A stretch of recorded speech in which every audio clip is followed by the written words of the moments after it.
गोटे कथा स्पष्ट होती मोहम्मद मुकिम एथर कटक बारवाटी निर्वाचन मंडली रे निर्वाचन लड़े ना तेज किए निर्वाचन लड़ मुकिम परवर्ती कार्यपंथा कौन रमाम प्रसंग में आम आलोचना करवा आम सहित अच्छा मोहम्मद मुकिम श्रीयुक्त मुकिम स्वागत कर भारत को जानवा चाहबू जे सुप्रीमकोर्टर जहाँ निर्देश आसला आप निर्वाचन लड़ी पारे ना केमती कौन कार्यक्रम देखो मु तो सका फेरिली आज दिल्ली रू एवं आसला मोर जो माने कांग्रेस दलर साथी अच्छा सहित आलोचना करुचु गोटे पर्याय आलोचना आम करूँ अन्य मैंने आसी पहुंचती पुणी आलोचना करी एवं कटक सहर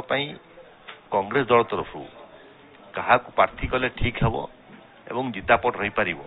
से विषय आम विभिन्न दिग को अन्वेषण करी कार्यक्रम नेबू एवं कटक सहर जो माने बुद्धिजीवी अच्छा जो मैंने आमको भल पाँच साई बस्ती जो मैंने दायित्व नहीं मुरब्बी अच्छा सहित आलोचना करूँ और एक निर्यास बाहर जे यही पर्टिकुलर जिनसा कटक सहर पर ठीक हे तापर आम आप निश्चित रूप आसबू पीसीसी को जनइबू एआईसीसी को जनइबू आज आपंकर बैठक होता कि कर्मी मैंने कर्मी मैंने बैठक करते निष्पत्ति नहीं जे सोफिया को प्रार्थी करने आप झील को प्रार्थी करने देखो से जो निष्पत्ति नहीं जनई भी किंतु अन्य मान सहित अभी आलोचना बाकी अच्छी समस्त सहित आलोचना सारा पर सोफिया राजी अच्छी कि नहीं अच्छी से भी देखा पड़ो से तार विभिन्न बिजनेस कर राजनीति को आसो कि न आसो तेणु तार आग्रह राजनीति प्रति ना जमा तेणु सी निर्वाचन में विभिन्न समय जहाँ अन्य मैंने कहते सी जेहेतु बापा निर्वाचन लड़ूला सी झील हिसाब से कैंपेनिंग करवा सहयोग करने कार्यक्रम करुले तेणु निजे प्रत्यक्ष निर्वाचन को आसवे कि न आसवे से भी आलोचनार परिसरभुक्त अच्छी तेणु सब कार्यक्रम सरला आपण पाखर खबर आसी पहुंचो जहाँ ठीक है जदि झील राजी हुए एवं दल प्रार्थी करे केमती कौन कार्यक्रम से प्रश्नटा पूरा सरी नहीं मोर आलोचना तेणु पूरा आलोचना सरला झील को कथा उठिबो कि आउ का कथा उठिबो ताकू भी देखिबार अछि सबू हैला पर जाकि आमे आपन पाखु आसीबो कोन सो चैलेंज रहिबो जदि सोफिया प्रार्थी हेबे कोन चैलेंज रहिबो मुके जे भी प्रार्थी होंतु कांग्रेस दलरू कांग्रेस पई चैलेंज किछि रहिबो नाही एथि पई जे आमे हमर पारु पर्यंत सकाळ संध्या कटक सहरवासी जहाँ आवश्यकता अच्छी दिखाई समय दिखाई कटक सहर डेभलपमेंट कराई कटक सहर में विभिन्न अनुष्ठान को एमएलए विधायक पांठी भल अनुदान दिखाई एवं कटक सहर भाईचारा को अतुट रखापी सबु बेले मु चेष्टित अच्छी तेणु गोटे सामाजिक व्यक्ति हिसाब से राजनीतिक व्यक्ति हिसाब से मोर जहाँ कर्तव्य पालन करने कथा जो गुरु दायित्व मत कटक सहरवासी देते मुझे कृतज्ञता ज्ञापन करुच्ची स्थिर चित्तर से कार्यक्रम को संपूर्ण करी मोर दृढ़ विश्वास अच्छी से कार्यक्रम अन्य विधायक जो मैंने आगुरी निर्वाचित होते कौटी लाकुना थिला जानिकी तो किपरि सुधार करवा कटक सहरवासी ग्रहण करेंगे मत प्रचेषा आम करूँ तेणु मु भावुची जे मो कार्य कौन त्रुटि ना तेणु कटक सहरवासी आमको ग्रहण कर कौन असुविधा हम ना एवं कटक सहरवासी कथा हो सब निरा ये निजस्व चिंताधारा जाती तेणु एठी कौन सी प्रकार शासक दल कि केंद्रीय सरकार दलर प्रभाव पड़ार ना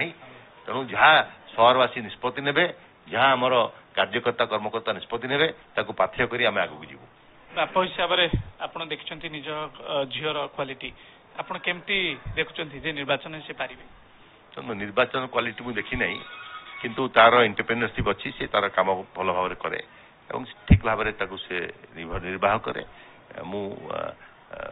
बाकी जेहेतु से राजनीति जमा आसी ना तो राजनीतिक कार्यक्रम केमती कर न कर मुझे जानी शासक दल विरोध में निर्वाचन तो लड़िया कष्ट हम कि आप अनुभव कर कटक कष्ट हम बोली नहीं पचार आपको ये जिनस जो आप मत पचारे ये अनुमान कराला शासक दल दुर्बल अच्छी बोली आप पचार तेणु आम ठीक अच्छु रेडी अच्छु एवं आगामी मे 25 तारीख दिन कटक सहरवासी रिजल्ट जनईदेवे जे कौ परिमाण में कांग्रेस दल जययुक्त होती बहुत बहुत धन्यवाद तमाम प्रसंग आलोचना कर आम सहित अच्छा कॉर्पोरेटर कांग्रेस कॉर्पोरेटर संतोष बड़ संतोष आज बैठक होता कौन निष्पत्ति ଆଜି ବୈଠକ ପୂର୍ବରୁ କାଲି ସନ୍ଧ୍ୟାରେ ମଧ୍ୟ ଆମର କଂଗ୍ରେସର ସମସ୍ତ ବରିଷ୍ଠ ନେତୃମଣ୍ଡଳୀଙ୍କ ସହିତ ଭୁବନେଶ୍ୱରରେ ଆମେ ଯାଇକି ଆଲୋଚନା କରିଥିଲୁ। ସେମାନେ ମୋତେ ଡକେଇଥିଲେ। ଯେତେବେଳେ ମୁକିମ ଭାଇ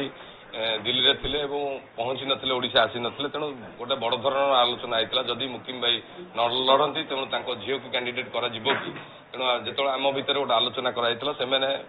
ଆଲୋଚନାର ଶୀର୍ଷ ଅବସ୍ଥାରେ ପହଞ୍ଚିଲେ ତାଙ୍କ ଝିଅକୁ କ୍ୟାଣ୍ଡିଡେଟ୍ କରାଯାଉ ଏବଂ ସେ ଜଣେ ଉପଯୁକ୍ତ ପ୍ରାର୍ଥୀ ହୋଇପାରିବେ ବୋଲି ସେ ଆଶା ପ୍ରକାଶ କରିଥିଲେ। ଆମେ ମଧ୍ୟ କାଲି ଫେରିଲା ପରେ ସମସ୍ତ ବରିଷ୍ଠ କଂଗ୍ରେସ ନେତୃମଣ୍ଡଳୀ ଏବଂ କଂଗ୍ରେସ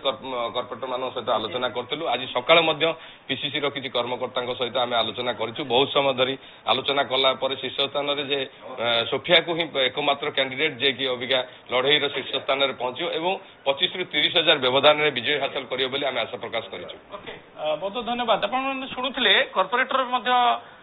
ଯାହା କହୁଛନ୍ତି ଯେ ସୋଫିଆ ହିଁ ଉପଯୁକ୍ତ ପ୍ରାର୍ଥୀ ହେବେ ଏବଂ ତାଙ୍କ କର୍ମୀଙ୍କ ମହଲରେ ମଧ୍ୟ ଏଇ ନେଇ ମଧ୍ୟ ଆଲୋଚନା କରାଯାଇଛି ଏବଂ ଗୋଟିଏ କଥା କୁହାଯାଉଛି ଯେ ସୋଫିଆକୁ ହିଁ ପ୍ରାର୍ଥୀ କରାଯିବ ଏବଂ ଏ ନେଇ ମଧ୍ୟ ତୁରନ୍ତ ନିଷ୍ପତ୍ତି ମଧ୍ୟ ନିଆଯାଇପାରେ ବୋଲି ମଧ୍ୟ ଚର୍ଚ୍ଚା ହେଉଛି। କଟକ ନାରାୟଣ ସାହୁ, ଇଟିଭି ଭାରତ।